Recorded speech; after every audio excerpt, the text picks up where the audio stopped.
Well, good evening, everyone. Welcome to Politics and Prose. I'm Brad Graham, the co-owner of the bookstore, along with my wife, Lissa Muscatine. And we are absolutely delighted to be hosting another in what has become for us an ongoing series of discussions on race in America. This series began, believe it or not, 10 years ago, at a time the country was reeling from shootings of young black men at the hands of police officers across the country. It was April Ryan, then a veteran Washington correspondent for American Urban Radio, who asked if PNP might sponsor a community discussion about race, and we readily agreed. April moderated that first one and has returned to moderate all the subsequent ones. This evening marks, we think, the 10th. And joining April will be two other prominent journalists, Nikole Hannah-Jones and Don Lemon.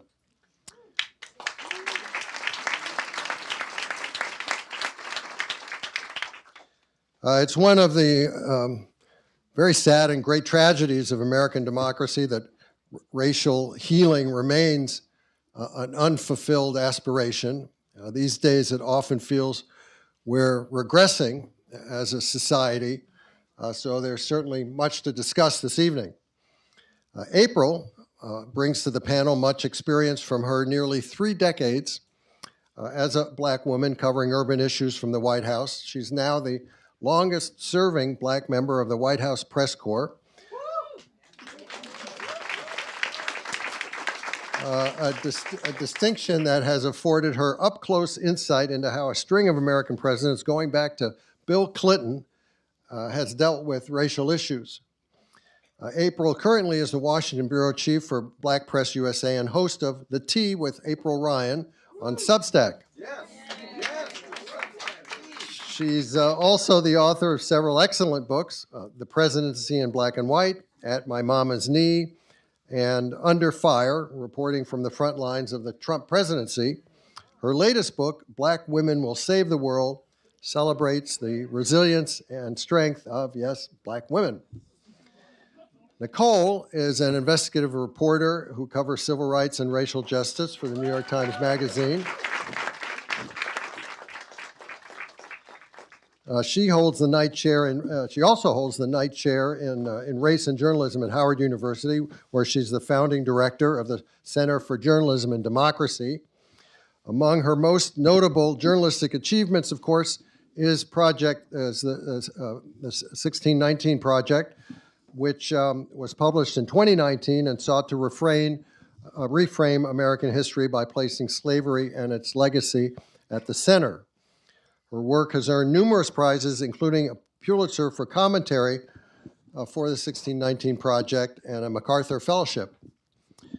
Don has spent 3 decades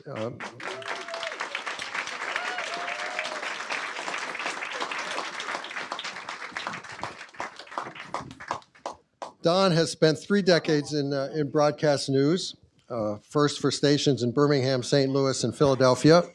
His first big break came in the early 2000s when he began working for NBC News in New York, then moved to Chicago to work for an NBC station there. In 2006, he joined CNN as a correspondent, and 8 years later, started anchoring evening shows, becoming one of the network's most visible personalities. In late 2022, he shifted to CNN's morning show, then left the network in early 2023. These days, the Don Lemon Show streams on all platforms. He's also written 2 books. This is The Fire, about race in America, and I Once Was Lost, about his own crisis of faith alongside America's decline in faith and diminished faith in itself. Now, like April, please turn off your phones. She is always setting an example for us. And anyway, Don, you can come out.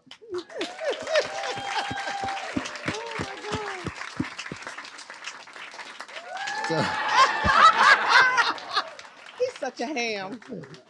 So here's your mic, Don. And so this is our stellar panel, and there is a surprise guest, who April will tell you about in a minute. So please join me in welcoming April, Nikole, and Don. Wow. Wow. It's a lot of people, April. It's a lot of people. They're coming to see you, Don Lemon. And you, Nikole Hannah-Jones. Wow. First of all, I want to thank Politics and Prose, the vision of Brad and Lissa. I'm going to be honest with you. Everyone doesn't do this kind of thing. Everyone doesn't do, and yes, when we go to our own spaces, we have some other bookstore owners here as well. Raise your hand. Raise your hand. Yours isn't open yet, but it's coming. Soon to be. You always anticipate going to your home, and we talk about family issues. But for these two to open this space, to have a needed conversation on race, I want to thank you for the courage, the vision to continue to do this. And it's unfortunate in 2025, we're still talking about this. And I'm going to tell you one of the things. Yeah, you go, this is church tonight, I think, Don. I think we're having church. Yes. Ramunda Young, stand up. Yes, Mahogany Books. She is our friend. She is our friend. And Brad said, you want to invite another book owner here? I said, yeah, but they all work together. And I want to celebrate this sister before her bookstore opens. Nikole Hannah-Jones has got a bookstore coming this spring. Yes, we won't give a date yet. We won't give a date. But it's coming stay tuned, in New York, and I want you all to visit. But listen, I want to start this important conversation tonight with words from people like Mary Frances Berry, the former head of the U.S. Commission on Civil Rights. She said, this is worse than before. Why? Because there's a pullback of rights, of laws, and of people in high spaces and places. During the Congressional Black Caucus week, I talked to Jonathan Jackson, the congressman and the son of Reverend Jesse Jackson, who he says is having a hard time speaking right now. However, he said, if his father was speaking to me today, he would say, we are witnessing the end of Reconstruction. And he also said, it's not yesterday, it's today. This is the civil rights movement. And with that said, I want to start off with Nikole Hannah-Jones because, yeah, we came here on a slave ship in 1619. Nikole, from that moment to now, what say you? Wait, from that moment to now, what? What say you? Oh, so I'm talking for the whole hour by myself. Okay, got it. You can, girl, you can. Tell the story from 1619 A till now. synopsis of a synopsis. But I mean, when you wrote that book, however, you were chastised. The president, the books banned, all of that stuff. The president went after you. He was like, it's not 1619. What did he say? It's 17 what? There you go. You didn't care. Okay. She doesn't care. I love it. Yeah, I know, right? So in a synopsis for synopsis, from that day to today, are you surprised? And what say you? So, am I surprised? I am surprised by. I'm not surprised that we're in the midst of a second redemption, and that's what the white supremacists called the period after the fall of Reconstruction, when they reclaimed the America that they had built. They called it redemption because white supremacy was being redeemed. So the Confederate statue that the Trump administration just put back up in D.C., all those statues were put up in the first place during that period of redemption. And they put those statues up to remind Black people of their proper place and to say, now we are back on top. So the whole argument of the 1619 Project is we have failed to learn the true history of our country, that we've learned a mythologized history of a country that has never existed. And so if we only learn that history, then we will be shocked.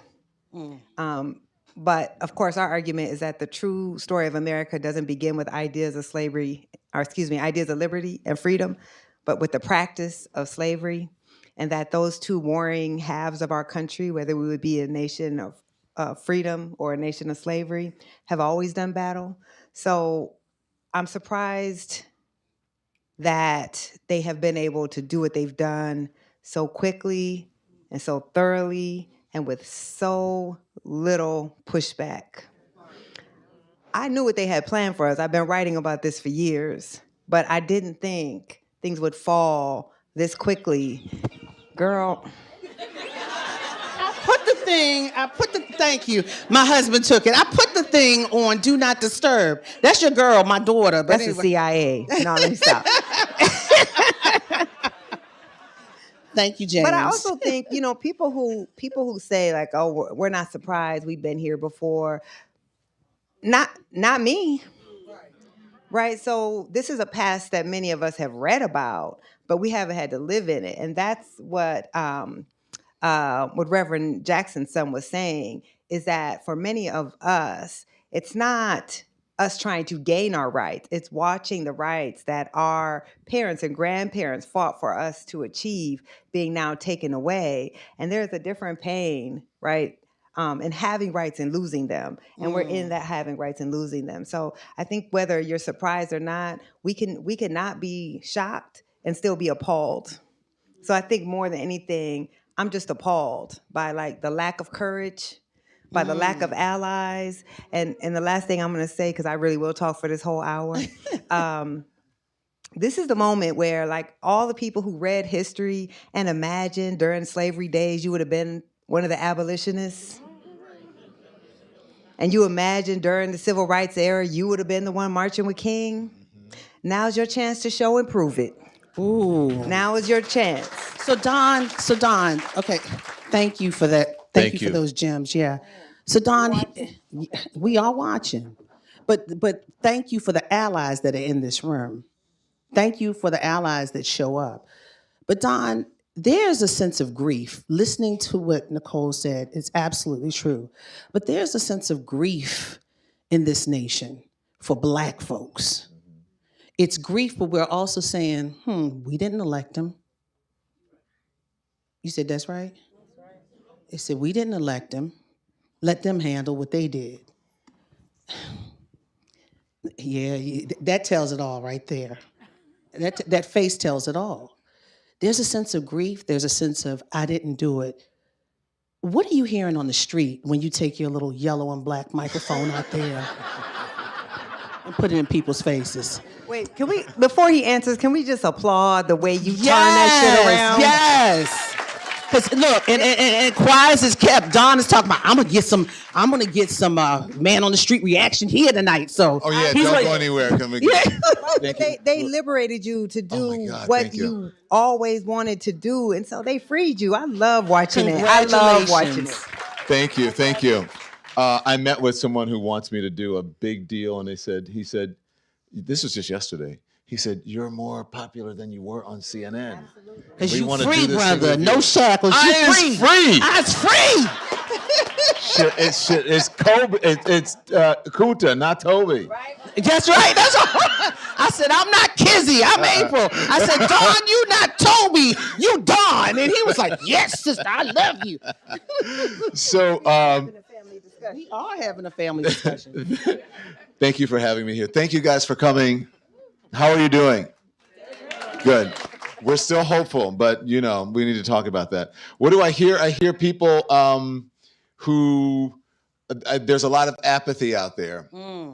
And that's what got us here in 2024 was the apathy and people believing that this could not happen. And it could, and it could get worse, and it is going to get worse. So for the folks who are saying, and I hear it all the time, this is not my problem. I'm going to let other people fight this. I'm having chicken for dinner, right? That's the whole thing, or I'm having whatever. You can't do that because Nikole is right. if we don't fight for our own rights, who's going to do it? It's nice to have allies, and we appreciate our allies. But think about what she said. We have more resources and more rights as of now, and especially economic resources and comfort than any of our ancestors who fought for the civil rights we movement. in a shutdown. It came before. Yeah. Yeah, we have a shutdown, but hang on, let me finish. No, I want to say we have a shutdown, but we have more rights and more privileges and more freedoms than my mother and my grandmother, who had nothing. We used to say they didn't have a pot to piss in and a hole to pour it in.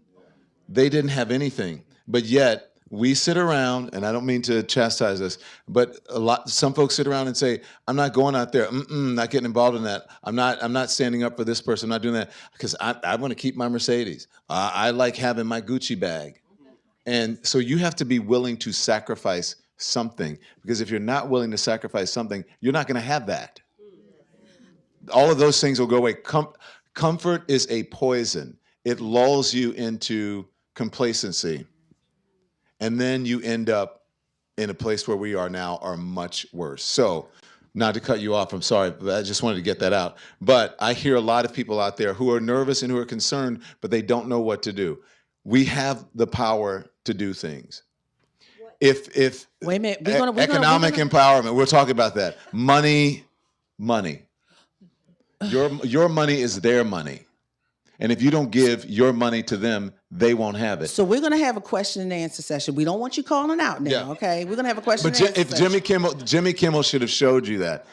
If you don't give your money, if you pull your money back, they go, oh, maybe we should put Jimmy back on the air.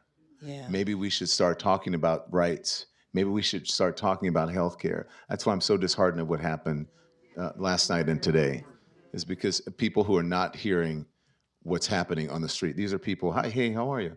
These are people who are not, they're not in touch with what's happening on the street. The senators who voted for that. So those 8. That's why I'm out on the streets every day. That's why I'm out every day. I try to go out and talk to people every single day. And I'm going to talk to you guys. You're going to be my people I talk to today. So you're going to be on TV or on Substack and all that, YouTube, all that stuff. But I'm going to say this to you, Don. I'm going to push back. And this is when I'm going to bring my special guest up, because I saw him lean down when you said that. I'm going to tell you, I was born in 1967, just a few years before the Civil Rights Act, the Voting Rights Act, and a couple of months before Dr. King was assassinated, 9 months before Dr. King was assassinated. And then I saw the Fair Housing Act. And Brown v. Board was in 1955, right? 1954. Thank you. Thank you, sister. Get that year. You know a date. Okay. A year and a date. May 17th. May 17th. Come on, Nikole. Okay, I got the date wrong, but honey, I got somebody to fix it right. But listen to this. You're saying we have more rights. Let me tell you something. Affirmative action has been pulled back. I'm voting without the full protections of the Voting Rights Act, and they're up in the Supreme Court working on Louisiana versus Calais, the second Section 2 of the Voting Rights Act. That's getting ready to be abolished. Wait a minute, hold on. You're right. But Yeah, but I mean, let me. This is what April and I used to do on TV. Yeah, we did. We were good TV together. Yeah, we did good TV, but we always went viral. But I want to bring our special guest up, none other than Dr. Ben Chavis, the former head of the NAACP. He was also, and he's an author as well. The book is The Transatlantic Slave Trade. Please, and he's going to be signing today. But he also was one of the youngest people to march with Dr. King. Okay? And not only that, Dr. Chavis went to jail for our rights, Don. He was part of the Wilmington 10. I saw you lean down when Don said we have more rights. I don't know what you're going to say. And guys, guess what? He also brought me into Black Press USA. He gave me a job. So yes, Dr. Chavis. First, I thank God for the opportunity to be with my sisters and brothers. I was born in 1948 in a racially segregated community, Oxford, North Carolina. I never had an opportunity to sit in a classroom with a white person until my sophomore year in college.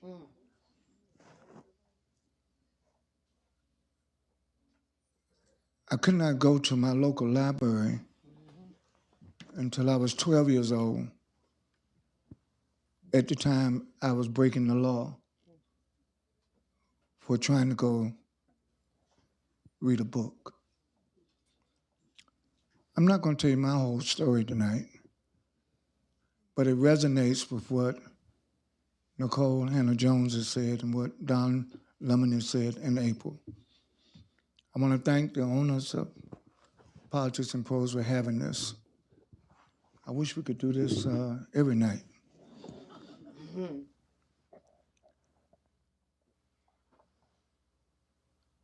By the time I was 14, I was the youngest person on Dr. King's staff, 14. I was a youth coordinator. Put my age up illegally, driving all over North Carolina, South Carolina. Wait a minute, Georgia. 14? 14.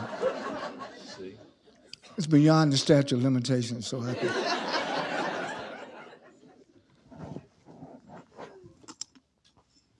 So I grew up in what is known as the Civil Rights Movement. SCLC, Southern Christian Leadership Conference, didn't have a lot of money to pay us. So I took a part-time job as a labor organizer for the American Federation of State, County, and Municipal Employees. I was a chemistry major in undergraduate school. I finished organic chemistry. Marion Barry was a chemist. Jose Williams was a chemist. I'm not trying to say there's something unique about being a chemist, but we were all in the movement together. Student Nonviolent Coordinating Committee, Southern Christian Leadership Conference, CORE, the Congress of Racial Equality, NAAC. Back in those days, it just wasn't one organization. If it was black, we all were in it. And I think that today, as we reflect on the question of rights, and particularly in this setting, in this bookstore, at a time where there are forces outside of this store that would like to take all the books off the shelf. They would like to probably imprison the writers. So these are some tough times. But a close friend of mine who was a pretty good writer, his name is James Baldwin. And Jimmy, I used to call him Jimmy, one day here in D.C., we were drinking libations. We weren't pouring libations at the Watergate Hotel. And after several libations, Jimmy reaches into his pocket, pulls out his pen, says, "Ben, the pen is mightier than the sword." The question, though, how do we use the pen? What do we write about? What do we publish about? What do we distribute about? How do we encourage people to see that we're all part of one human family? I come out of the Black Power movement. I come out of the Black Nationalist movement, the Pan-Africanist movement. But after serving almost 10 years in prison in North Carolina, the Charlotte Observer reporter, Don, religion reporter, wrote me a letter and said, "Chavis, unjustly incarcerated was your greatest learning." I wrote a 21-page letter back saying, "My greatest learning in prison, unjustly, I've come to affirm the oneness of our humanity."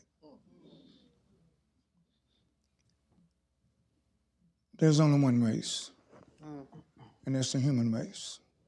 And sometimes that's very difficult for us to say, particularly since we've been the targets of racial oppression, racial discrimination, genocide, all kinds of stuff.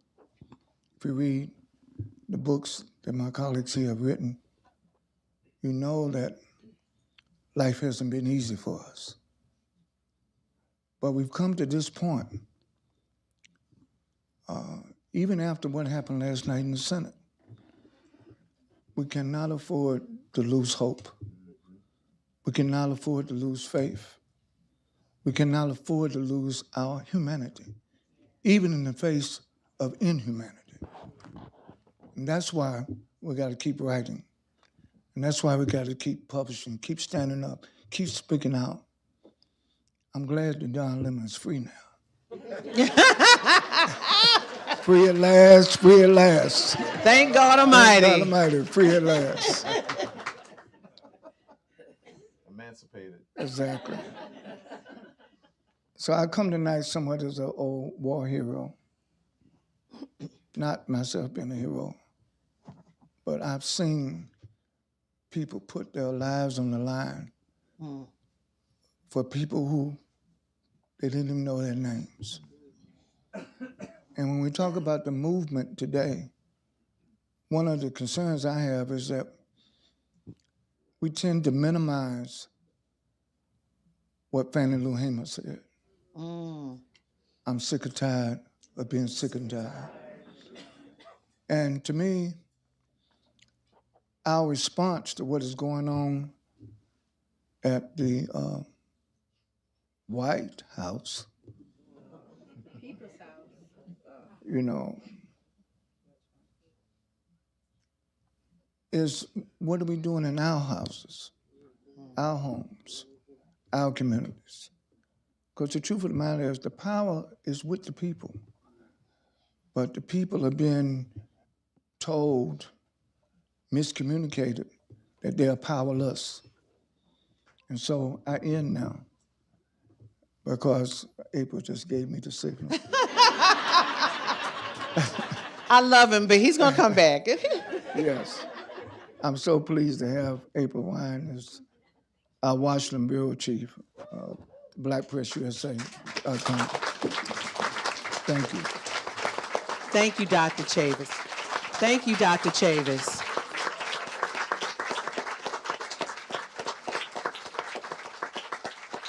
Walking history. Walking history. But Nikole, I want to go back to this, and you were talking about how they did this so fast. This wasn't fast. They had been plotting and planning, just like they've been plotting and planning about Roe v. Wade for 50 years to overturn it. They kept chipping away, and they finally got it all together. And now, not only do they have it all together, we, the people, don't have checks and balances. Everything is co-opted. White House, House and Senate, Supreme Court. Then our media. How many media folks in here today? This is ridiculous. Co-opted. So with that said, how do we fight back? What is your prescription? Because we can talk about the problem all day long. But with everything that seems to be against all those people in this room, I think there's a mind meld together here. How do we fight back? Yes, you. I'm not the one to answer that question. I became a journalist, so I could just write about the problems, and y'all have to figure out how to fix this shit. But no, okay? but you know what? You are so prolific. You have not. But you have made us want to go out and fight for it and fight for you. When they shut you down in schools, when they shut your books down, girl. Yeah, y'all fight for me, but no, I'm playing. Listen, I'm being serious. I don't know. I don't have the answers. Like, if you all came to leave inspired, you shouldn't invite me on the panel. I'm being very serious. These are the darkest times of my lifetime. And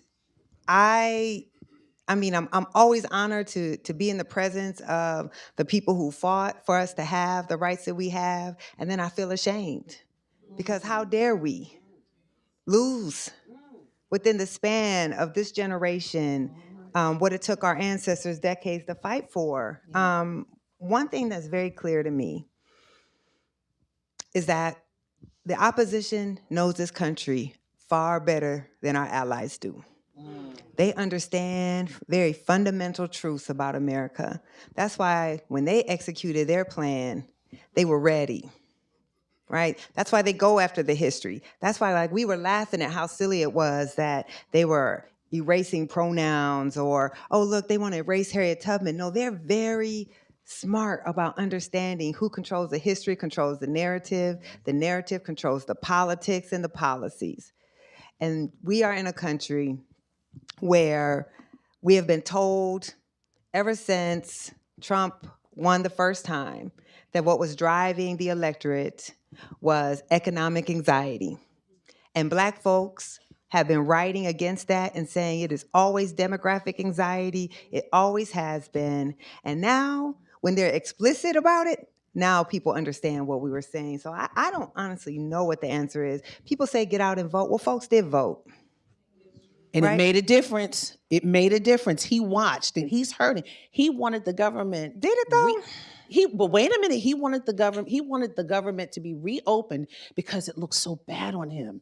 And his poll numbers at 37% approval And rating. yet, what fundamentally changed? So this is the problem. You keep asking people to engage in a political system, and their lives don't change.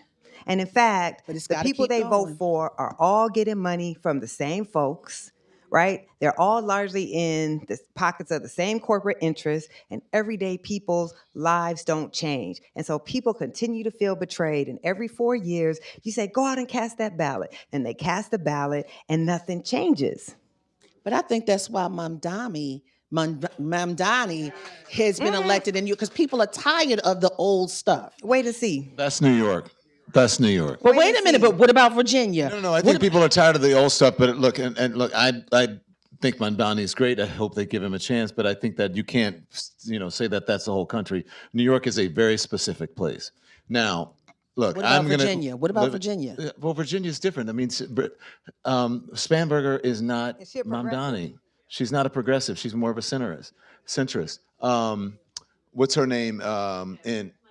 Micah Sherrill in Jersey is not the same thing. Spanberger wanted the Senate to vote to open back up. So she's not Mamdani. I don't think Mamdani would be doing that. Now, that's not to say I'm not giving Mamdani shade, because I think what he did was extraordinary, and I think he's an extraordinary person. I think he's actually going to be a good leader, and they should give him a chance. But New York is a very specific place, and not everybody in the country can run like a Mamdani. So let me just inspire you, okay? And then I'm gonna come back with the reality. Let Go me ahead, just Don. inspire you, because we are sitting in a room that is diverse, that's full of people who care, allies, black folks, allies. So we think, and I want to thank the allies for being here, and thank you for being allies. We know what to do. The people before us. Dr. Chavis. Yeah, I'm just saying. I know he is. I know he is. Wrote the plan for us. And we can't let them tear it up like Donald Trump tore up the COVID plan that Barack Obama had put forth.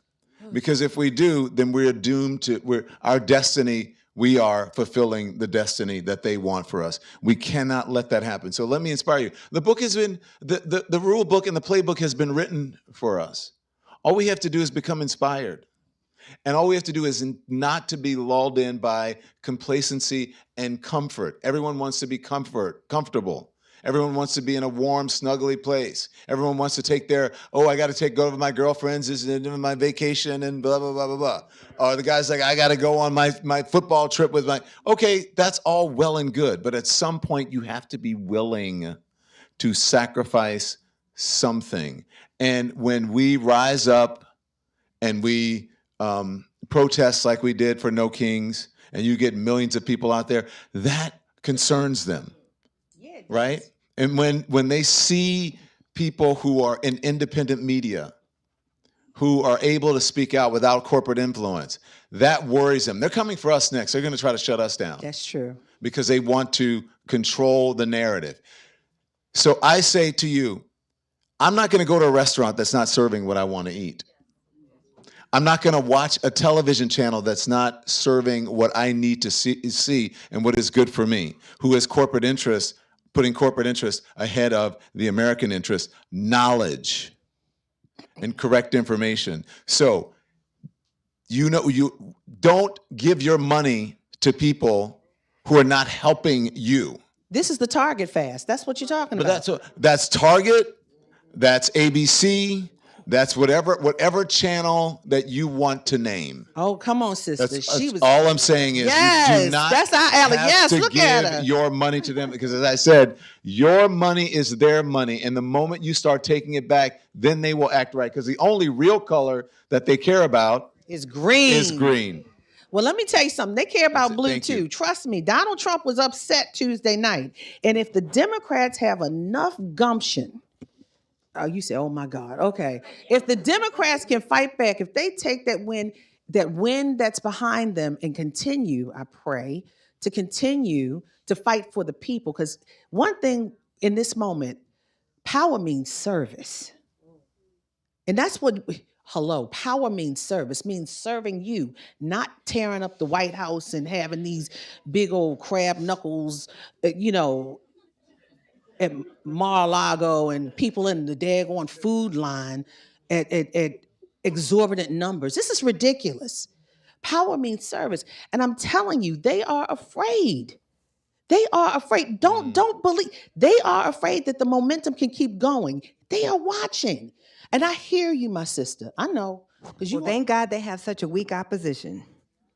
Because I don't actually know what they're afraid of. All I saw was people suffering for weeks on end, and they got absolutely nothing for that suffering. That's what I saw. But it has to keep let me tell you, building. the loyalty has to be to the politics, not to a political party. Right. That's I right, don't care the about people. Democrats. I care about who is actually going to deliver something for regular people. And the truth is, you had amazing momentum coming out of the last election, and now all that momentum is crushed. That's Who true. in here is feeling excited? Who in here is feeling like you have somebody fighting for you? This is the problem. The problem is Black folks are held captive, right? We're 14% of the population.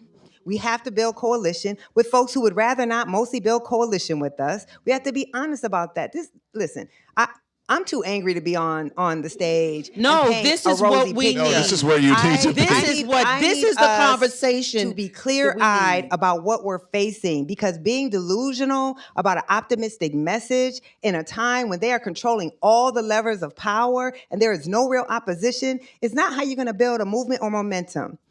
Dr. Chavis can tell you, the civil rights movement begins right after World War I. How many decades did it take before we got the Civil Rights Act passed? 5 decades. How many deaths? How many political assassinations? How many bombings? How many little girls bombed in a church and killed? So we have to be real.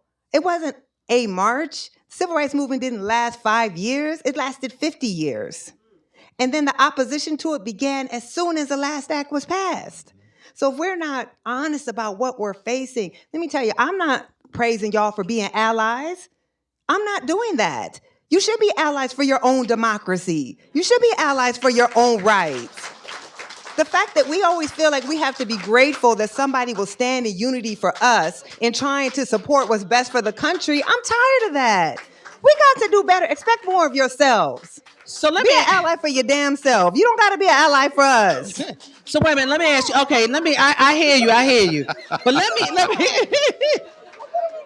So all right. I threw out the word Democratic or Democrat.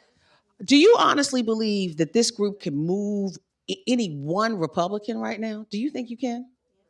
You do? Who said that? Okay. All right. And Erica back there pointing people out. Okay. All right. All right. How many of you think you at least have a chance with the Democrats in this room? Yes. Well, dang. Woo.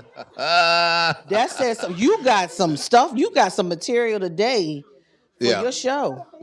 I know. Let me say this. I am grateful for allies, and I am grateful for just like I'm grateful for the Black folks. Just like I'm grateful for the Black folks who are getting out there and who are protesting, who are not just sitting at home. So I'm grateful to people who are doing something, and not just because they're allies, but for people who take action, and there is movement and there's momentum. That's what I'm grateful for, because it's easy for us to sit at home and not say anything and just be lulled in by corporate media with it on in the background all day, and all you're doing is they're indoctrinating you and you're becoming angry by what happens, and you don't even realize it, like you, all day. Let me clarify what I'm saying to you. Let me clarify what I'm saying. I'm saying Get it out, standing up sis. for democracy is not doing a favor to Black people. Yeah. This is what I'm saying.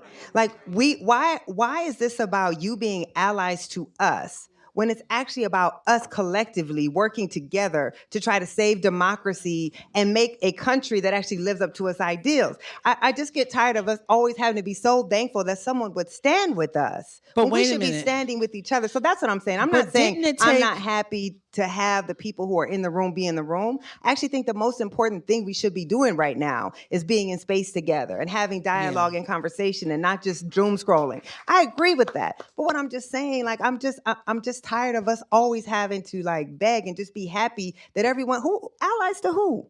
I get Like, you. who are you I get you. allies I to? get you. I get you. But I'm gonna say this from history's sake. The march on the Selma, Bloody Sunday. Am I correct? They tried it, and it really didn't get the attention until the rabbis, till white folks joined it. And that's the unfortunate piece, that this is that society. Well, it got attention because they got beat down nearly to death. Exactly. They didn't care when we got beat down. And we get come on, go to the mic. Go to the mic, Dr. Chavis. You were there. Go to the mic. Yeah. No, it's the role of the media. We have been getting beat down, but it wasn't caught on television. The role of the media had a fundamental shift in the consciousness of America. And that's why the Trump and them are going after the media now, because they realize they cannot control the consciences of people. Fox News viewership went up. It did not go down. And all of these right-wing commentators, the deification of Charlie Kirk, excuse me. But There was a whole groan that just moved all across this the is a room. part of where evil is being sanctified. You're not going to see it in the media because the media is all corporate now. No, And it's which is- co-opted now. But it's co-opted by who co-opted it. Donald Trump. Well, no, it's not Donald Trump. Is they allowed Donald Trump to manipulate them, but it's because of money. They want their mergers and acquisitions, and at some level, they agree with his ideology, right? With the MAGA ideology. So you're not gonna. The thing is, we're in a different time now. You said it was worse, right? I say it's different. I think it's different because you are not. Then people were outraged by the images they saw. We become inured now to cruelty. Look at what's happening around the country, people getting picked up off the streets, rounded up. A lot of those people are American citizens, and a lot of black folks too. And I know because I was out there. And so when I walked in, Nikole said to me, your coverage was better in Chicago, was better than the networks. True. Because they didn't really show it because they don't want to show Donald Trump in a bad light. And so the independent folks who are out there just showing, look at what's happening here in this neighborhood. This person was picked up. I spoke to a man who was 66 years old, black, from Chicago, a Chicago native, born here. And he was doing some work for the state. He had some business with the state. So he had his birth certificate, his identification card, and his Social Security card in a duffel bag right by the door. And they did not care to see it. They just rounded him up and put him in the back of like a budget rental van. And he spent 8 hours. But he's not the only one. There are dozens and dozens, if not hundreds, if not thousands of people who are being caught up in the same thing. And you are not seeing it every day. Or if you're seeing it, a lot of people are just scrolling by it like, oh my God, that's terrible. And then they comment and whatever. And then they just move on. We can't just comment and move on. We have to figure out how to get involved and how to be willing to sacrifice something. What did John Lewis say? Good trouble. And so, a little disturbing the peace, you get in the pokey for a little while. That's good trouble. That's something. That's a badge of honor to have on your record. Now you are sent to Uganda if you go to the pokey. No, they're not. You think not? Yeah, you wink. Yeah, keep on. All right. So listen, everyone. This is the conversation that we needed to have. Seriously, you say no? Why didn't we need? Oh, okay. Here's what we're gonna do. We open it. You stressed? Okay. I mean, but you know what? Success and moving forward doesn't come without a little bit of pain, a little bit of dis-ease, dis-ease, dis-ease, Discomfort. dis-ease. I'm not talking about disease. I'm talking about dis-ease, and I'm in dis-ease right now. So because this is a truth in this moment in 2025, we are back to where Dr. Chavis and Martin Luther King and John Lewis and Julian Bond were. They trying to stop us from knowing about slavery, trying to take it out of our museum, the Blacksonian, down the road. And God knows what they doing right now while that museum is closed. This is why we're having this conversation, so we can take it out and to continue the conversation in our communities with our allies. And in this point, I mean, we're only supposed to have an hour. Brad has been so kind. I want to let you guys in Brad's on. like, you better. I know. I want to let you guys in on the conversation, gentlemen, sir. I want to hear why you said we shouldn't have the conversation. Well, why don't you come up and say it real quick? Come to the mic. We got two mics. And really, I want questions. Ooh, be careful, y'all. Don't hurt them. See, something. Okay. Yeah, actually, I will ask a question because I don't want to. Okay. So, actually, two quick ones. One. I'm sorry. Okay. One.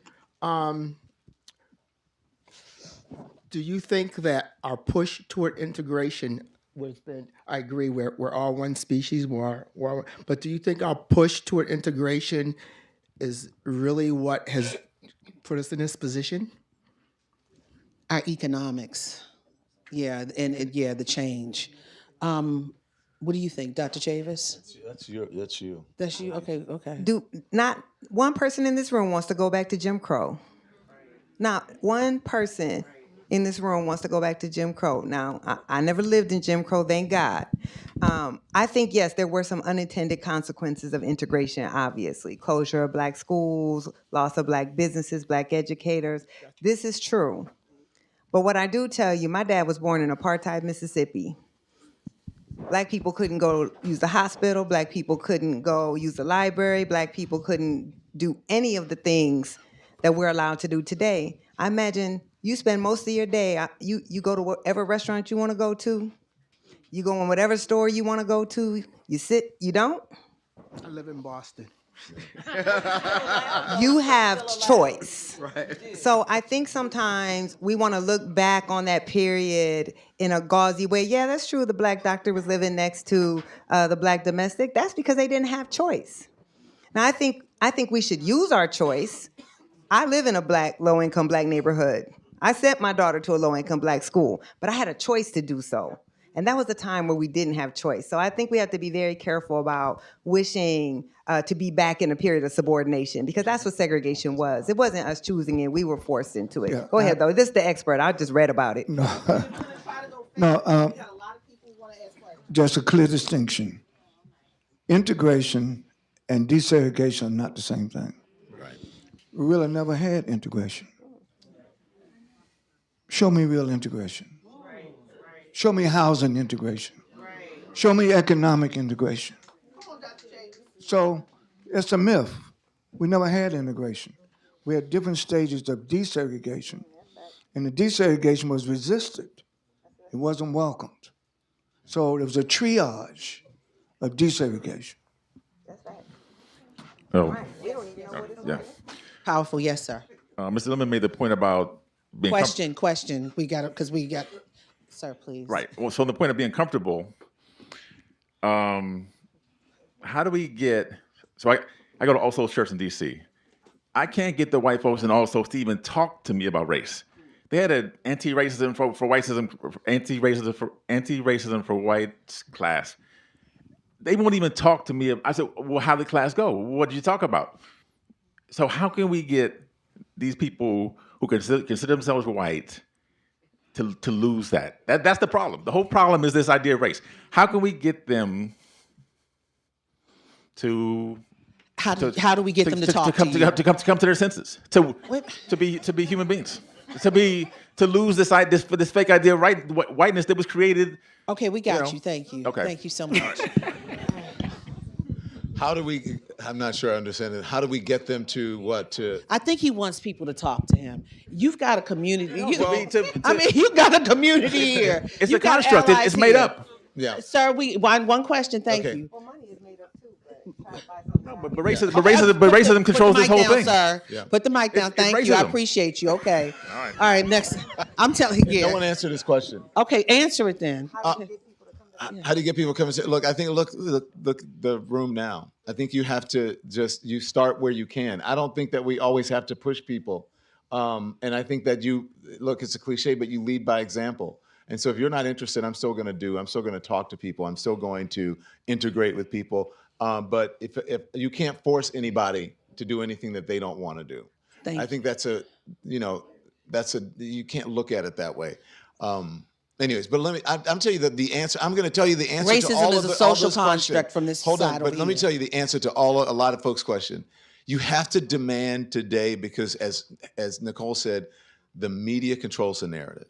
You have to demand better of the media. Yes. That is your power. And if you demand better of the media, then everyone will start to see what's happened. That is how you get people's minds to change. But you have to demand better of your media. And what I'm saying to you, I want you to listen to me very clearly. If you are not getting the information, if they are not serving you, turn the TV off. Get rid of the cable. Start listening to independent media. Start reading more. And then once they see that happening, that's when they will start to change. That's when they will start to put people like you on television. That's right. And on panels. And people who have your point of view. That's when they'll start doing it. Otherwise, if you just sit there, you keep paying it every month, and you keep getting the same old bullshit every month, the same old white supremacist argument, same people just sitting around the table arguing and nothing gets accomplished, that's going to continue to happen until the next administration comes in, and then they're going to carry forth what the last one did. Thank So you, that's Don. my Yes, thing. ma'am. So I just wanted to, that was loud. I respect everybody on this panel. I'm kind of fangirling out right now, but wanted to respond back to you, Mr. Lemon, because you made a comment that, people are just sitting home. Question. Statement. They're staying home and they're, on their Question. Gucci's and going on, Okay. whatever. I'm that person that's staying home because I did my job. I went out and voted, and I told the people, don't do it. And I feel like at the same time, we're being shunned because we're like, we told you. And now we're seeing all of this dismantled. Thank you. And I want you to kind of change your narrative to put that perspective on there where we were just like, we told you. Thank you for your And you statement. weren't We got it. listening. Thank you. Yes, ma'am. Can I respond to that? Can I respond? Hang on. Look, ma'am. Oh, no. I don't think you're disrespecting. She them. just We're said all here no to talk. disrespect. She was so. I do have that narrative. I do tell people that all the time. If you listen to me, if you watch me, I do tell that. I was out there telling people the first time that I, as a member of the media, that I endorsed or told anybody who I was voting for was for Kamala Harris. And look, yes and no. Was it Kamala Harris? Not really. Yes, but mostly it was because of democracy, like she says.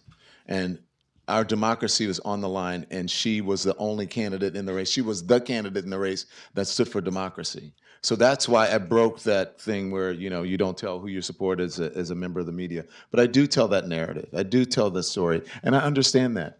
But you cannot stop fighting. I know that people are tired. I'm tired. Every day I get up, I'm tired of talking about these people in the White House. I'm tired of going out. I was out there today. I was freezing. I had to, my sweatpants are on. Okay, Don. Under my suit. Okay. He's got his long johns on. Okay. This is not show and tell. But you got to get out there, ma'am. You got to fight for yourself. That's all I have to say, and I understand how you feel. And I'll be real quick. I think, one, it's important for us to understand that voting is the easiest thing you can do. Yeah. Voting, and no disrespect to you either, but you don't get a lot of credit just because on one day out of the 4 years, you went and cast a ballot. Democracy requires more of us in that. Our ancestors require more of us in that. So yes, you did do the right thing. And I understand, trust me, after the election, I was as devastated as every Black woman up in here. And I saw all the memes going by of like Black women sitting, watching the city burn down. And I said, that's cute, but that will never be us. Sitting on the wall, sipping their tea. It can never be us. Because the thing is, we know who's going to hurt the most. We can't just sit back and let them do what they're going to do. Who's suffering right now the most? We are. Loss of SNAP benefits. Us suffering the most. Even though we didn't want to talk about that because we feel like we have to show white people get SNAP. We disproportionately are on SNAP. It does hurt us the most. We disproportionately work for the federal government. The shutdown does hurt us the most, right? So we don't have, y'all, we dishonor our ancestors. If we say, I've done enough, do what y'all are going to do. We can't do that. But I also understand the pain. I understand where this is coming from. And what I would tell everybody who's been asking me, why don't I see Black folks out there marching? Black folks are organizing, but we're not doing that performance anymore. Black folks are moving in silence and organizing right now. But it is up to other people now to put your bodies on the line. I do understand a reticence to do that in this moment. But y'all, more is required of us than voting.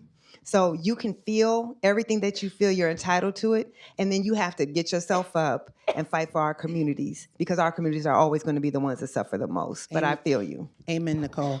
And you know, you can clap. Yeah. The Church of Nikole Hannah-Jones. But you know what? I'm in agreement about that cute picture that we saw. The women sipping tea, had their legs crossed on top of a wall, watching the city burn. The city did burn. Los Angeles. The city did burn, and we had to activate. And there were people that were activating, people who looked like us. Shirley Ralph and her kids donate. I mean, there were people out there active. We have to figure out, like you say, how do we activate? We have to be active. Yes, ma'am. Question. Everybody question, please. Thank you. Hi. I was wondering what advice you have on storytelling and getting like the message out there for the stories that haven't been told yet. Because I'm working on a film right now about the Richmond 34, which hasn't been told yet. So I'm excited. It's coming out in June, Richmond 34. Good for you. Congratulations. Wait, sis, does it have a name, and where can people watch it? Yes, so it's called The Richmond 34, A Silent Victory. It's about a protest that occurred in Richmond, Virginia at Tallheimer's department store.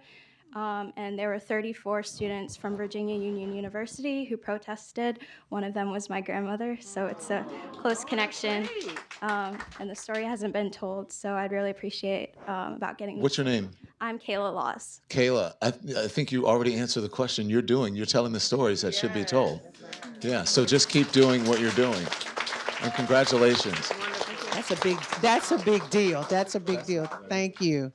Yeah. And if anyone is a filmmaker or knows filmmakers, please get to that sister, because she's asking, how do we be community to support her work? So I'm going to put her on my show. All right. There you go. There you go. There you go. I love it. I knew I asked you to come here for a reason. Yes, ma'am. Good evening, everyone, and thank you all for being here, and thank you for all of your amazing contributions to all of us.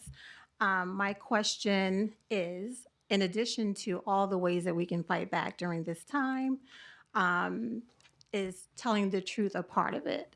In that, we now know geneticists, anthropologists, biologists assert that all human beings originate from the continent of Africa and all humans derive from Africans. If we tell more of the truth in that way, maybe that's a way that we can come together. Megan Kelly would fight you on that one. Dawn, go ahead. Because she don't like a black Santa Claus. She don't like nothing black. That's right. Dawn, go on and talk about it. What's the question?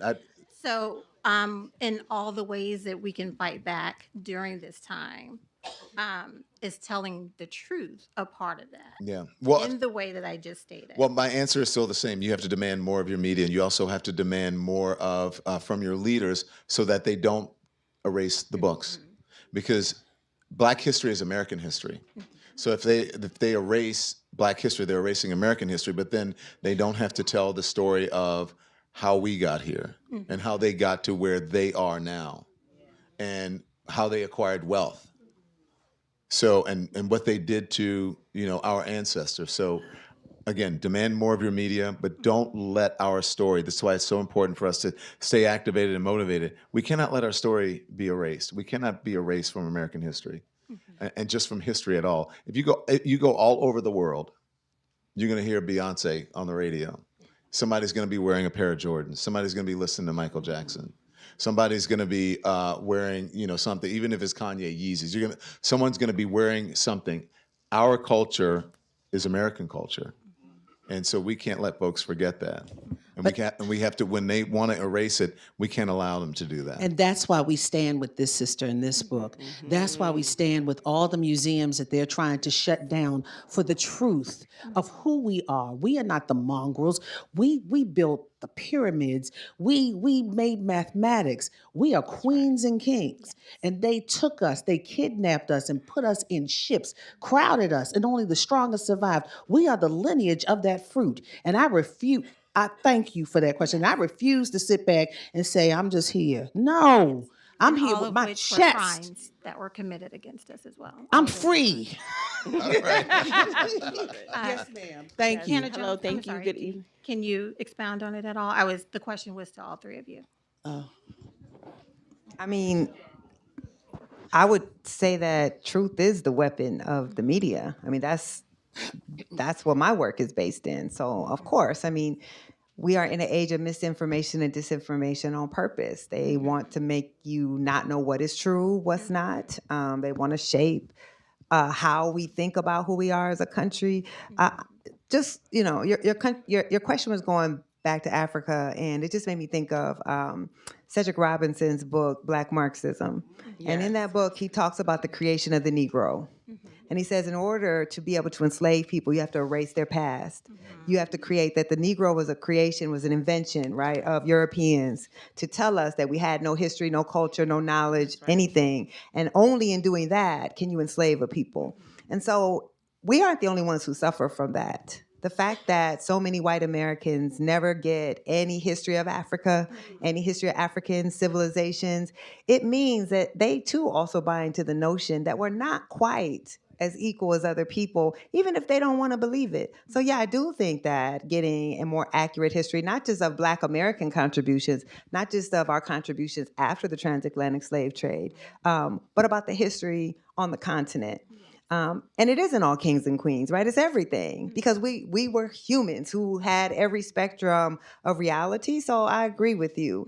We do have to stop allowing ourselves to be this Negro creation. When we say race is a social construct, we say it, but I don't think we really understand what it means. That's right. Like I said over here, money is also a construct, but it's a real, right? All of society and culture is a construct. So something can both be a construct and also have real impact and implications. So Blackness was created to allow us to be enslavable, and Blackness was created so that white people could understand what their freedom looked like. Yeah. Thank you so much. Wow. Powerful. I'm trying to get through to everybody. Let's go fast here. Question and then there, yes. Good evening. I'm a Black educator. I'm a college professor. So my question is more about the institutional racism. There's a lot going on with the institutional. Trump is giving money, really bribing these institutions to have a conservative way of thinking. How can educators like myself, Black women, I'm never scared, but sometimes I know I have to feed my family. Also, what do we do in the education system and the institution when we're up against such hard demands and censorship and everything else that's going on? That's a real tough one. That's a real tough one, especially now that they're erasing DEI and all of that. And it's very real that people are concerned that they're going to take their resources away, their tax-free status. if they start teaching, if they start, enacting diversity, equity, and inclusion policies within companies, and you have to remove that. Even if you don't remove it and you leave it on there, you get you get pinged for it. So that's a real tough one. I'm at a loss for that. I don't know what the teachers' unions are like. I don't know, but that's a tough one because Dr. it's real. Chavis may be able to tell you later on. Find Dr. Chavis and talk to Dr. Chavis. Okay, yeah, there you go. Thank you.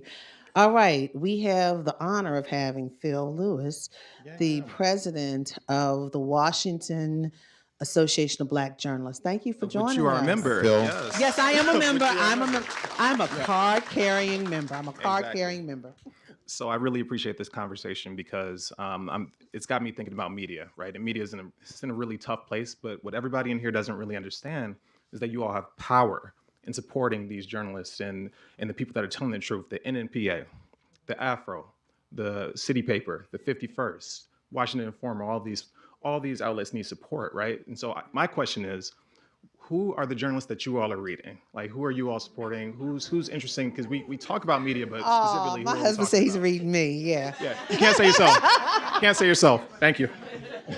Who am I reading? Okay, I read every piece of social media this sister puts out. I watch him and his craziness all the time, and I'm like, And sometimes, actually, and you don't know this, when I'm doing my Substack show, you're doing yours. The Tea with April. Everyone, follow it on Substack. It's really good. While I'm doing mine, I look on yours sometimes to see what you're doing. So I'm competitive, but no, I do. And I mean, they wouldn't be here if I didn't respect them. This brother right here, Phil Lewis at the Huffington Post, he writes some amazing things. We have great people at the blackpressusa.com. And even having the name Black Press USA has caused problems for us. Advertising, any Black organization right now is losing out. Am I lying, Nikole? This is a real deal, guys. And in order for us to be able to continue to do what we're doing, Dr. Chavis, you said 80% of advertisers are down for Black media. How do we survive to be able to write the story for you? This is bad. This is a bad moment. But I'm reading him. I'm reading you. People that I respect. Who else am I reading? Jim Acosta. Yeah, oh yeah. I like a lot of the independents because they's free now, Don. They's free. Yep. And they can speak truth the way they weren't able to do it before. So I'm watching people like April. I watch Joy Reid's show. I watch independent media. I can't watch legacy media or corporate media anymore because it just infuriates me. Right now, I'm reading something that you guys probably haven't read. Well, obviously you can't read it. I'm reading The Galleys from Eddie Glaude's book, which is really, really good. So that's coming out. That's the book I'm reading. What do I listen to? I don't listen to that much radio. I listen to a lot of independent media. That's what I listen to. Yeah. Okay, well, I'm going to tell you the journalists I'm reading. I'm reading everything Adam Serwer writes. I'm reading everything that Van Newkirk writes. Erica Green, who's my colleague at the New York Times, is kicking ass covering Trump's racist policies. So I'm reading everything that she writes. Everything that ProPublica is publishing. Like I'm looking at like who is doing the investigative work that allows pundits to talk about it. Right? Every pundit you watch on TV, they're not reporting. They're just telling you what they think about reporting. But we actually need people who are doing real journalism that's exposing these administrations. And there is still, despite everything that's happening, there is still a lot of powerful and important journalism. Even the Washington Post, with everything that's gone on their opinion page, their reporters are still doing essential reporting. So yes, support independent media, but also understand its limitations to what independent media can do. Mm-hmm. Investigative reporting is very expensive, and you have a litigious person in the office who doesn't actually care if he has a case or not. He doesn't need a case to bankrupt an independent journalist, right? All he has to do is file a case, and now you're all of a sudden fighting him in court. And then the government doesn't run out of money. He has all the money in the world. He has all the resources he wants. I'm reading people like M. Gesson, right, who writes about authoritarianism. I'm reading Timothy Snyder. I'm reading Jason Stanley, two scholars of autocracy who have now fled the United States for Canada. So I've posted about this several times. Like, now is the time for books, y'all. Like, your education cannot be social media. You need to actually read people who are scholars, who have particular knowledge, and who can help us figure out what it is that we're seeing. Who are you reading? Who are you reading? You're like the Black Newswire. He is. Well, the Black Press USA is too now. I love Capital B. Oh yeah, he said Capital B. I love Erica Green. Yeah, Erica is amazing. Adam's great one, The Atlantic, The Post. We have Amber Ferguson back here doing some stuff. Amber Ferguson, stand up. Okay. Oh yeah, we posted some stuff of hers the other day. That's right. Dr. Chavis, who you reading? Other than me. Well, we have 235 African American owned newspapers, and I read. And you read all of them, he said. I have to. Keep 235, he said, newspapers, and he reads all of them. And wait. Black newspapers. Yeah, they're weekly publications from the Chicago Defender, the Pittsburgh Courier, Los Angeles Sentinel, Houston Forward Times, the Afro, Amsterdam News, Philadelphia Tribune. And the Black press is deeply rooted. This year, 2025, is the 198th year of the Black press. The first Black publication was Freedom's Journal, March 16th, 1827. We wish to plead our own cause. We wish to plead our own cause. And one thing you should know about Freedom's Journal, when Cornish and Ruscom laid out the paper, no New York printer would print the paper. Some Jewish rabbis thought it was a Jewish publication. I mean, they knew it was a Black publication, but they took the paper to get printed. And that's how the first edition of Freedom's Journal was published 198 years ago. Now, next year, they're celebrating the 250th year of the United States. It'll be the 199th year of the Black press. I hope we are around to see the 200th anniversary in 2027. But a lot of these papers are in jeopardy. I mean, you lose 80% of your revenue. And the advertisers tell us, we would love to advertise Richard Chase, but we can't be out of favor of the Trump administration. And this is across the board. Some of the big companies have retreated. But that doesn't mean that we should fold our tents and stop doing what we know we have to do. So I read all the newspapers. I have to.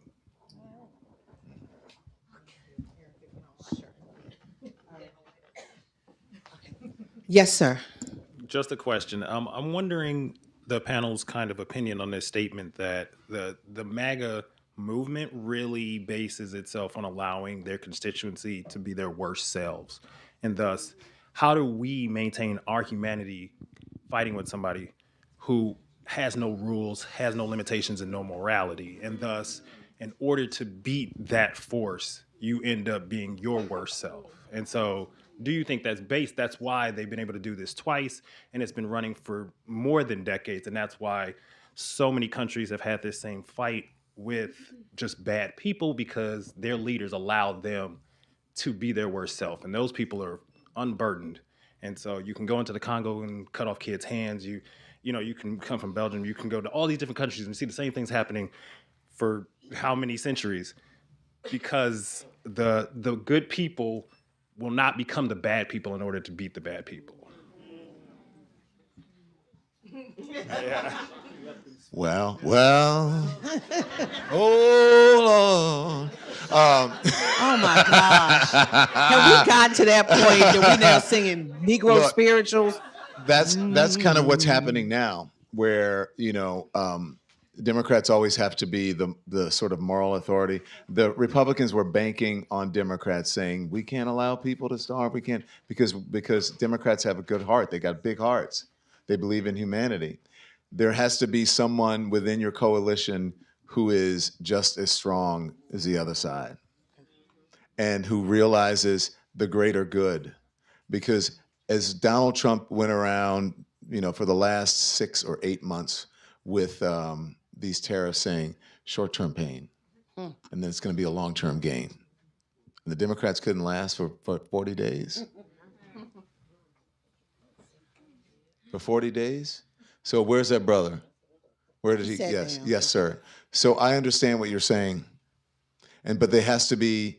Not everyone has to be that person. You only need a few people who are, and those people have to be your strategists. They have to be your leaders who are willing to understand. I know that people are hurting out there and suffering. So we need to come up with a plan to help those people among good people. Maybe everybody adopts one family. Maybe everyone does something, but you cannot relent. And that's what happens. As Black people, big hearts. We are the most forgiving people on the planet. Look at what we've gone through. It's surprising. Look, sometimes if I had gone through what my parents and my grandparents and my great-parents, I'd be angry every single second of the day. I used to wonder why some of my relatives drank so much. Now I understand. But so you got to have somebody that's tough and has a backbone and doesn't give a what. Thank you. These are the last two questions. Yes, ma'am. So this is such a galvanizing evening, and we have all these media stars here, and I see the camera on the audience, and I see the camera on you, and I want to know, where is this footage going? Is it going to go to C-SPAN? Could it be on some of the morning shows? It should have been, right? It should have been. This is good television, I think. So Have you ever been in broadcasting? Not Have gonna you be been on a the producer or networks. anything? No, I haven't. But No, it's airing live, if I'm correct, on Politics and Prose website. And it takes you to take it and what about pass it along. YouTube? Could somebody? It- put it's it on sure YouTube. it's It's running on YouTube now. Don't It's put my running parts on YouTube. And it's gonna if they will Girl, allow. You've been good. Okay. If they will allow us, we want to put it on our channel too. That's my producers are asking you guys that. You're not going to see this on network television, but you will see it. You might see it if they are taking something that we said out of context and they're using it. They're using it with a panel to talk about how bad April, Nikole, and Don Why you are. put my name first? How bad, April? I'm just saying. I know, but you know what? But I'm gonna tell you, when you post it in context, please. They're not going to do that. Oh, I'm you guys talking will. about this group, Yeah. yeah. But post it in context, because people take it out of context, and this is a discussion they don't want us to have. When I say this is a discussion they don't want us to have, trust me. And the last question goes to Michael Zeldin. Hi. Hey, Michael. Hi, Don. One statement first. Thank all four of you guys for putting this on. Thank you. Thanks, Michael. Don, you reminded me of something, which was in my last podcast episode with Eddie Glaude Jr. about his book, We Are the Leaders That We Are Looking For. Mm-hmm. His proposition is that we all have the capacity to be Fannie Lou Hamer. We don't have to wait for a leader. We don't need to wait for Malcolm or Dr. King or Dr. Chavis. We have the potential to do it. And we had a podcast here with Michael Ansara, a labor union organizer, called The Hard Work of Hope. It seems to me that that's where we are, and I wanted your reaction to that. Oof. I don't. What reaction to what? That we can be the next Fannie Lou Hamer, and yeah. Each person. We don't wait for the next Dr. King or The Jesse question was, Jackson, what can Dr. we do? And the question that Eddie answered was, we can do everything because we are the leaders we are looking for. Yeah. We hold the power in our own hands if we want to act on it. Oh, my simple answer is, you want to go first? No, go ahead. is that you have to be willing to sacrifice something. I can't tell you what you're willing to sacrifice. I don't know your story. I don't know, what your limitations are. Like she asked about, what happens with education. I don't know. But I know is what Nikole said. People always say, "Oh my God, that wouldn't have been me. If that had happened to me back in the day, I would have been doing this. I would have been doing that." Okay, we're here. And what are you doing? Yeah. So what are you doing? So yes, everyone has the capacity to be that, but that doesn't mean that everyone will be that. That doesn't mean that everyone has the courage to be that. I have the courage to do too, but I'm in a different place than maybe you or you or you. And so I do think that it is incumbent upon white people to have these conversations, to be open and willing to having these conversations, and to be allies to us and to democracy itself. And so, I can't tell people what to do, but I do feel that protests work. I think the protests, it starts small and people say, "Oh, well, it doesn't." I think it gives people the confidence that there are other people who are with them, that there is a community of folks who are out there with them, and that they can do something, that they have a bit of autonomy, and you keep on with that. The courage builds, the momentum builds, and then you end up with a Tuesday like last Tuesday. And then so let's hope that, and we had all this momentum, and she's right, and then now it's like what? And so now I'm worried. Before I was like, oh, 2026, yes! And now I'm like, damn. And now I'm worried about 2028 because I don't know if 2026 is going to happen. Right. My friend said to me, who studies this last night, he said to me, "Don, what authoritarian regime do you know has ever relinquished power to a free and fair election?" So you sit at home, don't do anything, see what happens. Sure. So I'm gonna answer your question and this brother's question back there because, I think there's no nobility in allowing people to suffer because you can say you took the higher ground. I think we're past that, right? So, what makes the Democratic Party what it is, and what makes the Republican Party what it is. The Republican Party, and if you read books like How Democracies Die, How Fascism Work, they tell you that once you've kind of purged all of the diversity in a party, then you no longer can constrain the worst impulses of that party. And so all of the kind of moderate Republicans, they're gone from the party. All the diversity, any effort to try to make the party more racially diverse, more diverse of sexuality, that's gone. And so there's no constraining impulse. But Democrats are still a big tent party. So I don't think there's the same concern that Democrats are all of a sudden going to become this rogue party because they have too many different people in coalition together. And that's healthy. That's actually like, I'm going to contradict myself a little bit because part of what makes the Democratic Party so frustrating is they're not able to all agree on things, but that's actually how democracy works. You have to build coalition. Politics is the art of compromise.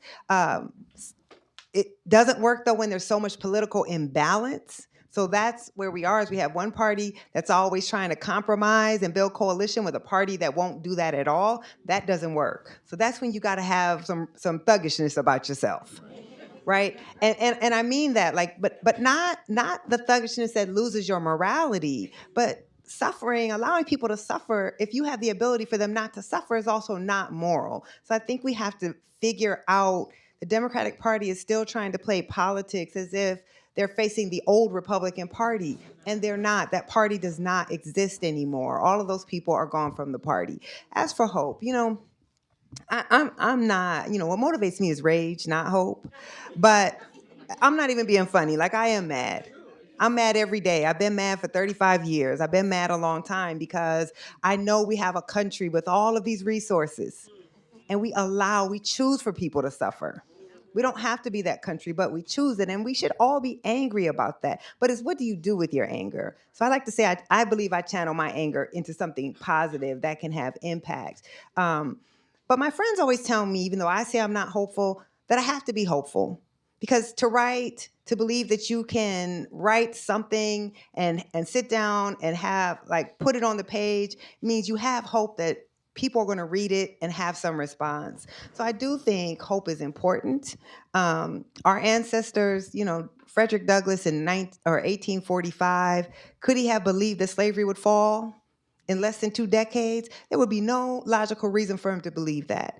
But he had to fight as if it could happen, and it did. So I know that I come from a people who have unabiding hope, even if sometimes I don't have it.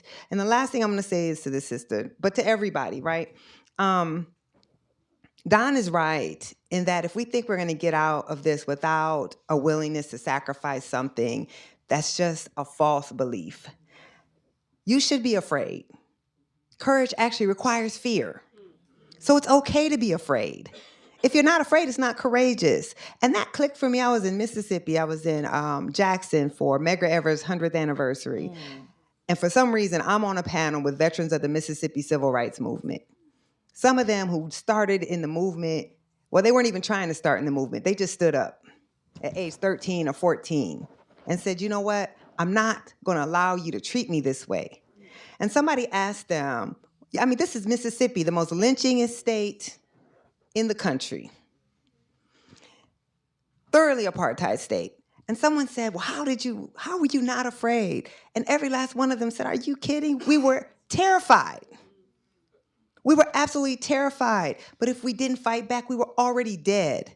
We would succumb to a slow death of our own oppression, and they refuse to do that. So it's okay to be afraid, y'all. I'm afraid. I know every time I get on the microphone, one day my job is going to call me and be like, you went too far. And it's okay. Oh, that happened to me. Right. But true. Because what I know, y'all, it's going to be an accounting. It's going to be an accounting of this moment. History's going to be written. And when your grandchildren come to you one day and ask, what did you do? I know that I can answer for that. So you don't have to be out marching. You don't have to write essays. You don't have to be on TV, but everybody has a role. Most of the people in the movement were not leaders. We don't even know their names. But without the foot soldiers, the movement does not achieve its goals. So find the thing that you can do. Some people just cooked for the movement. Some people just hid the civil rights workers when the bus got blown up. Some sold their art so they could fund the movement.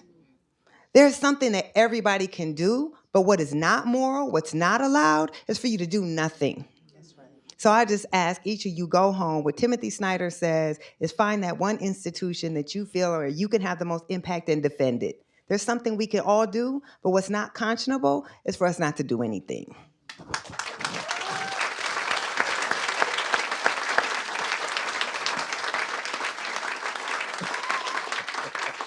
Why are you looking at her like that?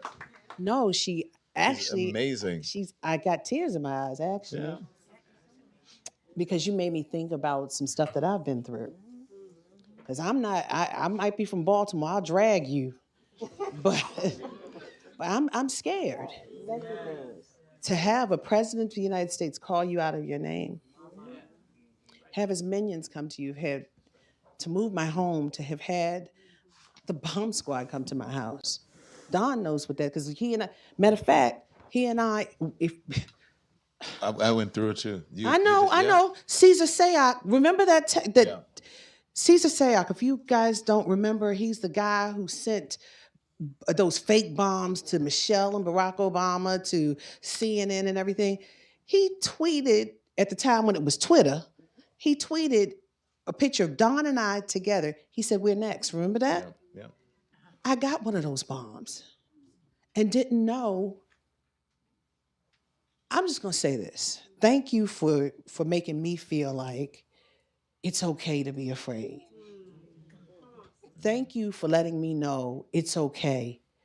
But even in my fear, I still write my way to truth for us in the Black press. Even in my fear, I stand with my allies to have a night like this. Even in my fear, I'm proud to be next to two bold ASS folks. It is in the Bible, though. So, but I'm so proud. And I'm so thankful that in this sphere, we've come together to change the dynamic. Even this conversation will move the ball forward. I know you're angry, and I'm angry too. My husband and I, you should hear our conversations. I was furious last night. I woke up furious this morning. And You woke up furious? Oh my God. I'm so mad at the Democrats. I'm just mad. I'm mad that this country allowed this man to do this. Yeah.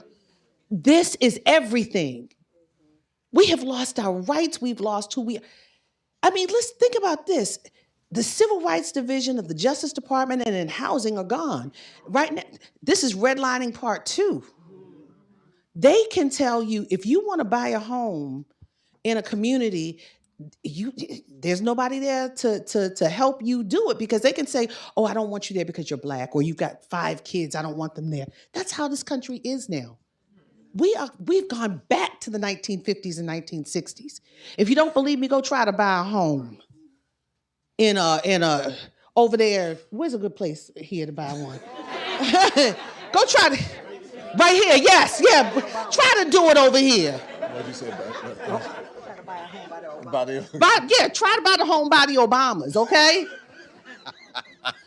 Go over in Georgetown. That was ours first. It was ours. Georgetown was ours. I want my house on the water back. But I'm saying this, and I thank you, sister, for making me feel okay. That it's okay to be afraid. I'm okay in my fear, as we are all trying to move back to a place, at least to a place where we are free. No shackles. Before we finish, can I say something? Are we finishing? We finishing. Okay. Say something. Okay, so let me say that, the gentleman asked what we're reading, what we're, writing, looking at, all of those things. So I look very selfishly will tell you to support every person who's on this stage and every Black member of the media who's in here tonight. Support us. If we have a Substack, subscribe. Say your Substack. Mine is Don Lemon of the Don Lemon Show. Go to YouTube and subscribe. I would ask you, go. It's free. Mine is April Ryan with the T. Yeah. Go in there now, April Ryan, because if he gonna do it, I'm gonna do it too. April Ryan. That's why I'm saying it, April. BlackPressUSA.com. That's why I'm saying it, April. But and look, Nikole, say yours. And go look. She, you don't, but she's on Instagram and she's prolific. So let me say this: the Don Lemon Show on YouTube. Go subscribe; it's free. Subscribe to April's Substack. The T, April Ryan with the T. Yeah. He can't get it out right, so I'm gonna say it. April Ryan with the T. And then make sure you support her by reading her stuff. Not only that, you should send your letters to the New York Times, praising her. You should go to the comment section or go to the comment line and say how much you love Nikole Hannah-Jones's work. Yes. You should write to her publisher of the 1619 Project and say, we need more of this. You should buy her books and hand them out. Christmas is coming. Yes. Go buy the 1619 Project and give it. Sir, you want to know, you said you wanted to have a conversation. You know what you do? Send them a book and say, I work with you, or what? I'm talking to you. Asked me, how do you get people to understand, right? You said, how do you get white people to talk about race? Right. Yeah, we see. We know who was you that are. That was you. That's him. Sorry, you had the other thing. That was you.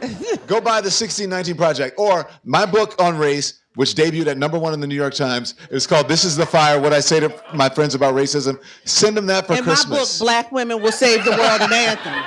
So I'm not. Don Lemon is not going to upstage my show. So anyway, no, I'm not trying to upstage. I'm trying to get support for every. For you. I'm not. You April, listen Black to women me. Will save the world, an anthem. Oh my God, April! I'm not trying to upstage anybody. I'm trying to get them to support everyone. Okay. All right. So listen, and before the questions are gone. It's on Substack. It just go on Substack. Go on April D. Right. You'll find the T. Yeah. Oh, how many of you watched the T? Thank you. All right.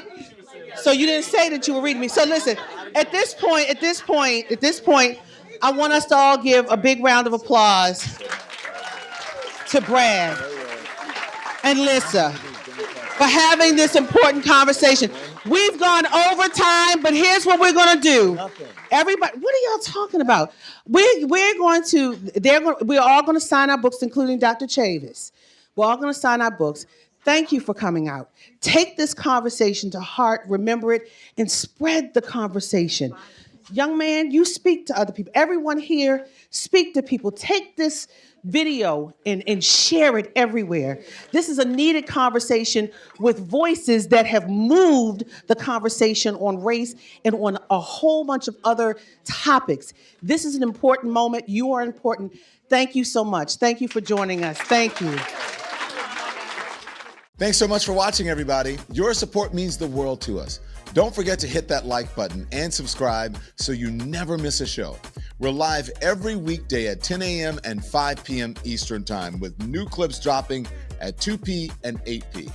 And if you want even more Don Lemon Show content, join the Lemon community. Members get exclusive posts, behind-the-scenes videos, and live chats just for you. So hit the join button or visit our channel page to sign up. Thanks again for all your love and your support, and I'll see you next time.